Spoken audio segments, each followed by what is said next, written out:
দেশ বিদেশের ব্যবসা বাণিজ্য আর অর্থনীতি সব খবর নিয়ে আমন্ত্রণ জানাচ্ছি বিজনেস রিপোর্টে।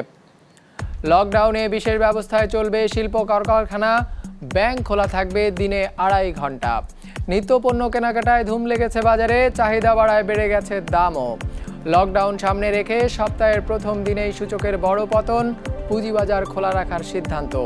এমন সব খবর নিয়েই আমাদের আজকের আয়োজন। করোনার ঝুঁকি এড়াতে লকডাউনের সময়ে পোশাক শ্রমিকরা আধা ঘন্টা বিরতি দিয়ে পালা করে কারখানায় প্রবেশ করবে, বের হবে একই পদ্ধতিতে। শুধু রপ্তানিমুখী পোশাক নয়, সব খাতের কারখানায় লকডাউনে সচল থাকবে। চালু থাকবে নিত্যপণ্যের পরিবহন ব্যবস্থা, বিশেষ ব্যবস্থায় খোলা থাকবে ব্যাংকও। যদিও অনলাইন ব্যাংকিং নির্ভরতা বাড়াতে গ্রাহকদের আহ্বান জানিয়েছেন ব্যাংকাররা। সৌরভ রহমানের রিপোর্ট।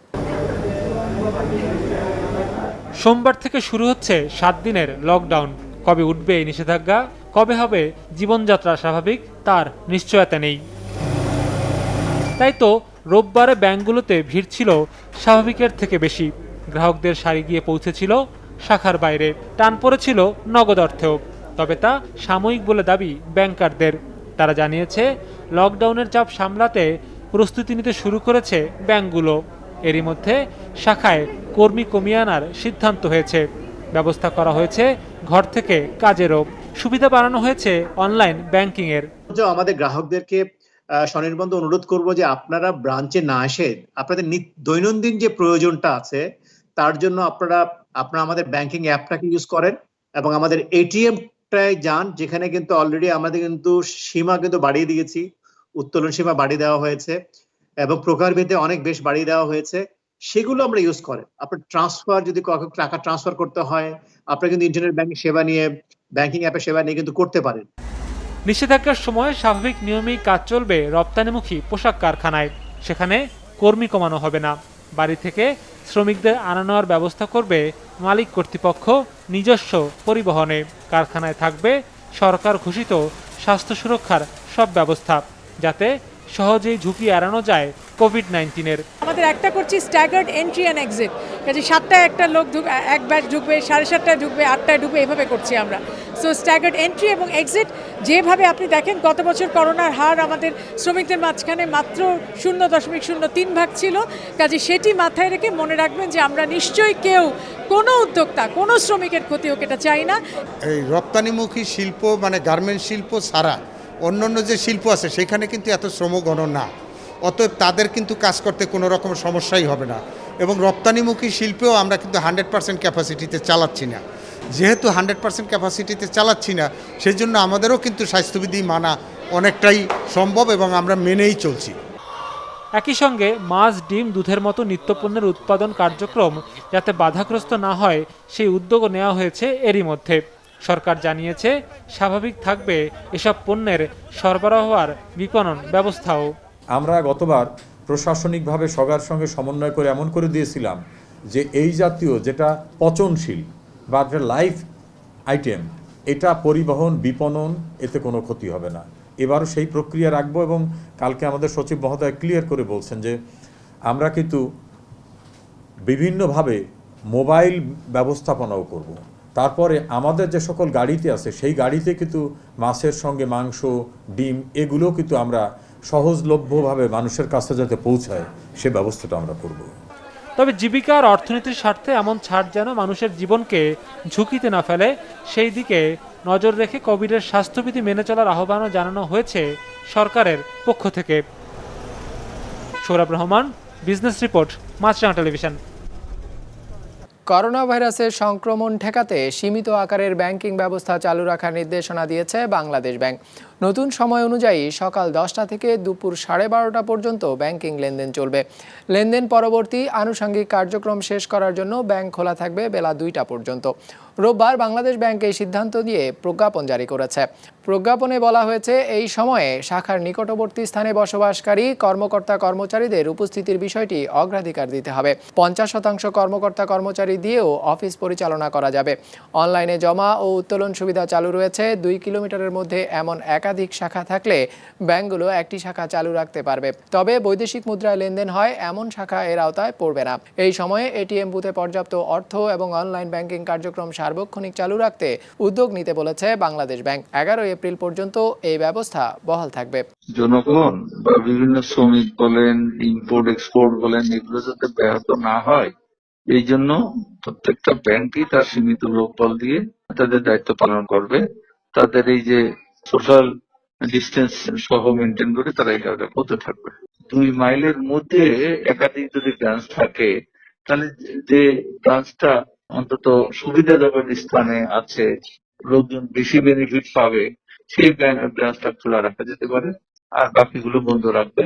এডি ব্রাঞ্চ যেগুলো আছে সবগুলো খোলা থাকবে। লকডাউনের খবরে নিত্য পণ্য কেনাকাটায় হুমড়ি খেয়ে পড়েছেন ক্রেতারা। স্বাভাবিক সময়ের তুলনায় প্রায় দ্বিগুণ পণ্য বিক্রি হয়েছে নিত্যপণ্যের দোকান এবং সুপার শপগুলোতে। চাহিদা বেড়ে যাওয়ায় প্রভাব পড়েছে বেশ কিছু পণ্যের দামেও। ব্যবসায়ীরা জানান, পণ্য পরিবহন সচল থাকলে লকডাউনে নিত্য প্রয়োজনীয় দ্রব্যের সরবরাহ ঘাটতির সুযোগ নেই। অন্যদিকে লকডাউনেও মার্কেট খোলা রাখতে চান পোশাক বিক্রেতারা। ইমতিয়াজ হাসানের রিপোর্ট।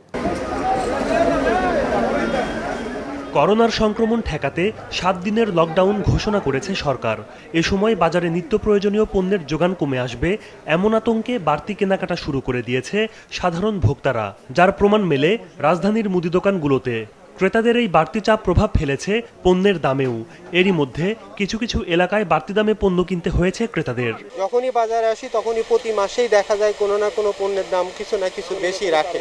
এটা আসলে বলা মুশকিল যে কখন বাড়ছে কখন কমছে। কমার রেশিওটা খুবই কম।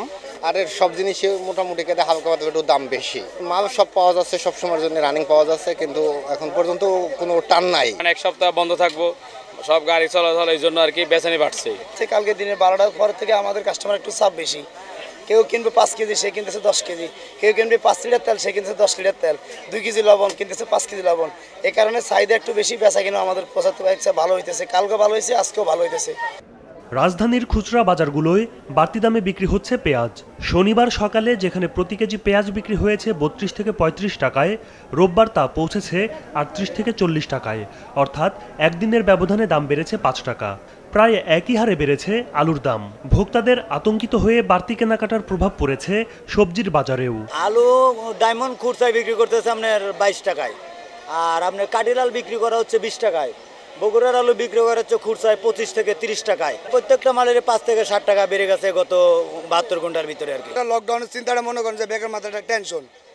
কেউ আধা কেজি লাগবে, সে 2-2.5 কেজি করে মাল নিতেছে, স্বাভাবিক একটা টেনশন আছে। ওই চিন্তা তো মোটামুটি আজকে 2 দিন বাজারটা একটু অত্যন্ত ভালো, মালের দামও বাড়ছে। শুধু কাঁচা বাজার ও নিত্যপণ্যের দোকানই নয়, লকডাউন আতঙ্কে বিক্রি বেড়েছে সুপার শপগুলোতেও। উদ্যোক্তাদের হিসেবে স্বাভাবিক সময়ের তুলনায় প্রায় দ্বিগুণ পণ্য বিক্রি হয়েছে আউটলেটগুলোয়। ব্যবসায়ীরা জানান, চাহিদা বাড়লেও লকডাউনে পণ্যের ঘাটতি হবে না।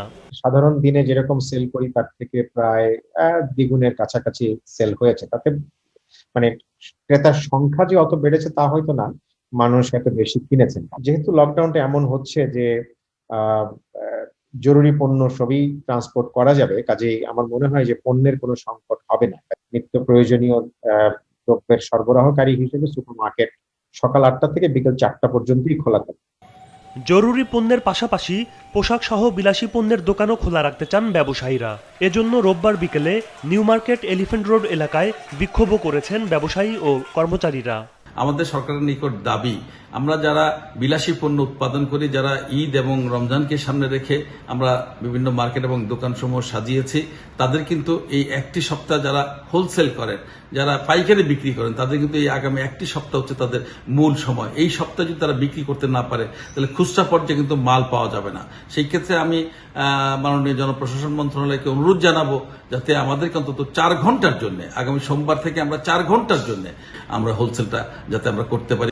দেশে নিত্য প্রয়োজনীয় পণ্যের পর্যাপ্ত মজুদ রয়েছে বলে দাবি বাণিজ্য মন্ত্রণালয়ের।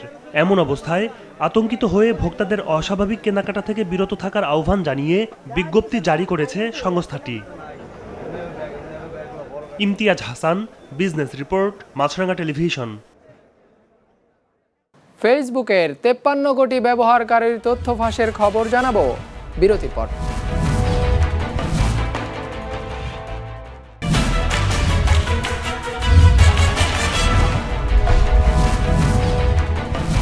আবারও আমন্ত্রণ বিজনেস রিপোর্টে।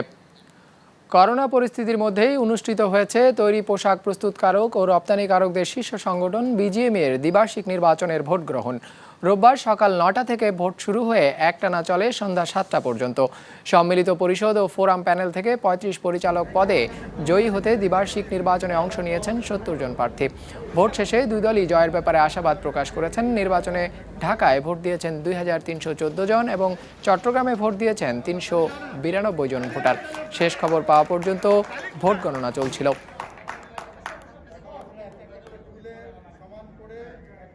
সাঙ্গু সেতুর উপর ভর করে বদলে যেতে শুরু করেছে পার্বত্য অঞ্চলের আর্থসামাজিক অবস্থা। আনুষ্ঠানিক উদ্বোধন না হলেও এরই মধ্যে সেতুটি ব্যবহার করতে শুরু করেছেন স্থানীয় মানুষ, যার ফলে কক্সবাজার, চট্টগ্রাম ও রাঙামাটির সাথে বান্দরবানের সড়কপথে দূরত্ব কমে এসেছে। গতি পেয়েছে ব্যবসা বাণিজ্য সহ অর্থনৈতিক কর্মকাণ্ড। বান্দরবান প্রতিনিধির পাঠানো তথ্য ও ছবি নিয়ে ডেস্ক রিপোর্ট। কিছুদিন আগেও গোয়ালিখোলাবাসীকে নৌকায় এই সাঙ্গু নদী পার হয়ে রেইচা বা বান্দরবান সদর যেতে হতো।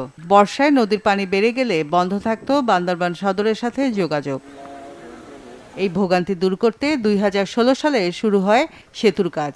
এর ফলে পরিবর্তন এসেছে নদীর দুপারের প্রায় ৫,০০০ পরিবারের জীবনে। সহজ হয়েছে বান্দরবান, কক্সবাজার, চট্টগ্রাম ও রাঙামাটিতে যাতায়াত। এই ব্রিজটা হওয়ার আগে আমরা এই নদীর সেইমাহালের নদীতে, সংঘাহাল নদীতে অনেক কষ্ট করে আমরা পার হইতাম।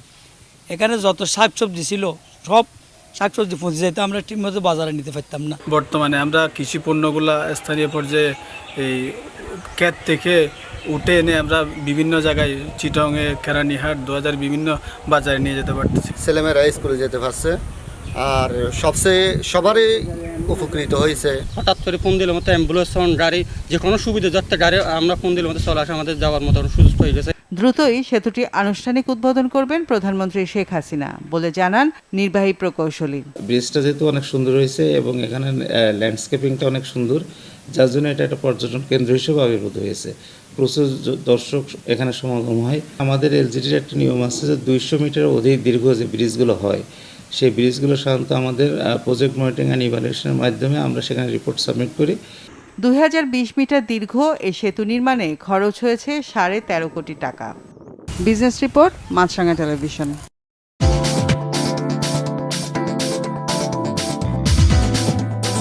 লকডাউনকে সামনে রেখে সপ্তাহ শুরুর দিনেই ঢাকার পুঁজিবাজারে ব্যাপক দরপতন হয়েছে। সার্বিক সূচক ডিএসইএক্স ১৮১ পয়েন্ট কমে দাঁড়িয়েছে ৫,০৮৮-তে। লেনদেন হয়েছে ৫২১ কোটি টাকার। লেনদেন হওয়া শেয়ার ও মিউচুয়াল ফান্ডের মধ্যে দর বেড়েছে মাত্র ৭টির, কমেছে ২৫১টির দর আর অপরিবর্তিত রয়েছে ৬৬টির দর। এবার বাজার নিয়ে বিশ্লেষণ শুনবো ব্র্যাক ইপিএল স্টক ব্রোকারেজের। আজকে মার্কেটে সবকটি ইন্ডেক্সই নেগেটিভ মুভমেন্টের মধ্যে দিয়ে শেষ হয়েছে এবং আমরা আজকে দেখতে পাচ্ছি যে মার্কেটের একটি বিশাল ফল হয়েছে, প্রায় ১৮০ পয়েন্ট বা 3.4% মতো ফল হয়েছে আজকে। এবং এইটার পিছনে যদি আমরা রিজন দেখতে চাই তাহলে অবশ্যই রিজনটি হবে যে বিগত কয়েকদিন ধরে আমরা দেখতে পাচ্ছি যে কোভিড-১৯ সংক্রমণের হার বাংলাদেশে অনেক বৃদ্ধি পেয়েছে। এই কারণে গভর্নমেন্ট একটি লকডাউন ইম্পোজ করেছে। যদিও স্টক মার্কেট এই লকডাউনের মধ্যে নেই, স্টক মার্কেট খোলা থাকবে, বাট তারপরও ইনভেস্টরদের মধ্যে অবশ্যই একটি ভীতি কাজ করছে যে পুরো ইকোনমির অবস্থা কীরকম হবে কিংবা বিজনেস অ্যাক্টিভিটি কি বন্ধ হয়ে যাবে নাকি, এসব ভীতির কারণেই হয়তো বা আমরা দেখতে পাচ্ছি যে মার্কেটের এইরকম একটা ফল হচ্ছে। বাট এমন হতে পারে যে হয়তো এইটি একটি টেম্পোরারি বিষয়। ইনভেস্টররা হয়তো দেখতে পারে যদি এমন দেখে যে বিজনেস অ্যাক্টিভিটি বড় মধ্যে চলছে তাহলে হয়তো মার্কেট আবার রিকভার করে ফেলতে পারে। এবং আজকে মাত্র ৮টি শেয়ার ইনক্রিজ করেছে, বাকি সবকটি শেয়ারই আজকে নেগেটিভ মুভমেন্টের মধ্যে দিয়ে শেষ হয়েছে। আমরা যদি টার্নওভারের দিকে তাকাই তাহলে দেখতে পারি যে বিগত দিনের মতো আজকেও টার্নওভার বেশ কম হয়েছে, প্রায় ৫২১ কোটি টাকার মতো। এবং যে শেয়ারটি সবচেয়ে বেশি ট্রেডেড হয়েছে সেটি হচ্ছে বেক্সিমকো লিমিটেড, যার টার্নওভার হয়েছে মাত্র ৭০ কোটি টাকা। ৩৮ লাখ বাংলাদেশি সহ বিশ্বের ৫৩ কোটির বেশি ফেসবুক ব্যবহারকারীর ব্যক্তিগত তথ্য ফাঁস হয়ে গেছে। শনিবার একটি হ্যাকিং ফোরামে এই তথ্যগুলো ফাঁস করে একটি গ্রুপ। ফোন নম্বর, ইমেল অ্যাড্রেসের মতো ব্যবহারকারীদের ব্যক্তিগত তথ্যগুলো হ্যাকাররা অবৈধ ও জালিয়াতি কাজে ব্যবহার করতে পারে বলে সতর্ক করে দিয়েছেন নিরাপত্তা গবেষকরা। বিস্তারিত ডেস্ক রিপোর্টে। ফেসবুকে সাইন আপ কিংবা অ্যাকাউন্ট খুলতে ব্যবহারকারীদের ফোন নাম্বার, ইমেল অ্যাড্রেস, পূর্ণ নাম ঠিকানা সহ আরও অনেক ব্যক্তিগত তথ্য প্রদান করতে হয়, যেসব তথ্য ফেসবুকের নিয়ন্ত্রণে থাকার কথা। কিন্তু ব্যবহারকারীদের ব্যক্তিগত এসব তথ্যের নিয়ন্ত্রণ চলে গেছে একটি হ্যাকার গ্রুপের দখলে। শনিবার বাংলাদেশ সহ 106টি দেশের মোট 53 কোটি 30 লাখের মতো ব্যবহারকারীর এমন তথ্য ফাঁস হয়েছে একটি হ্যাকিং ফোরামে। ফাঁস হওয়া তথ্যের একটি নমুনা পরীক্ষা করে দেখেছে মার্কিন গণমাধ্যম বিজনেস ইনসাইডার। তাদের তথ্য অনুযায়ী সবচেয়ে বেশি ফাঁস হয়েছে মার্কিন নাগরিকদের তথ্য। দেশটির 3 কোটি 20 লাখের বেশি ফেসবুক ব্যবহারকারীর তথ্য ফাঁস হয়েছে। এরপর দ্বিতীয় সর্বোচ্চ 1 কোটি 10 লাখের মতো ব্রিটিশ নাগরিকদের তথ্য ফাঁস হয়েছে। এছাড়া ফাঁস হয়েছে ভারতের 60 লাখ এবং বাংলাদেশের 38 লাখ ফেসবুক ব্যবহারকারীর তথ্য। যেসব ব্যবহারকারীদের তথ্য ফাঁস হয়েছে তাদের ব্যক্তিগত নিরাপত্তা নিয়ে শঙ্কা প্রকাশ করেছে নিরাপত্তা বিশেষজ্ঞরা। এসব তথ্য হ্যাকাররা অবৈধ ও জালিয়াতি কাজে ব্যবহার করতে পারে বলে সতর্ক করে দিয়েছেন সংশ্লিষ্টরা। তবে তথ্য ফাঁসের এই ঘটনা স্বীকার করে ফেসবুক জানিয়েছে 2019 সালেই এটি তাদের নজরে আসে। কিছু কারিগরি দুর্বলতা ঠিক করেই সে বছরেই বিষয়টি সমাধান করে ফেলেছে বলে দাবি ফেসবুকের। মুস্তফা তাহান, বিজনেস রিপোর্ট, মাছরাঙ্গা টেলিভিশন। দর্শক, আমাদের যে কোনো পর্ব নিজেদের সুবিধাজনক সময়ে দেখতে সাবস্ক্রাইব করুন বিজনেস রিপোর্টের অফিসিয়াল ইউটিউব চ্যানেল। ফেসবুক পেজে লাইক দিয়ে আপডেট থাকুন ব্যবসা বাণিজ্যের আলোচিত সব ঘটনা সম্পর্কে। আর আপনাদের মতামত জানান ইনবক্সে। আজ এটুকুই, বিদায় নিচ্ছি, ভালো থাকবেন।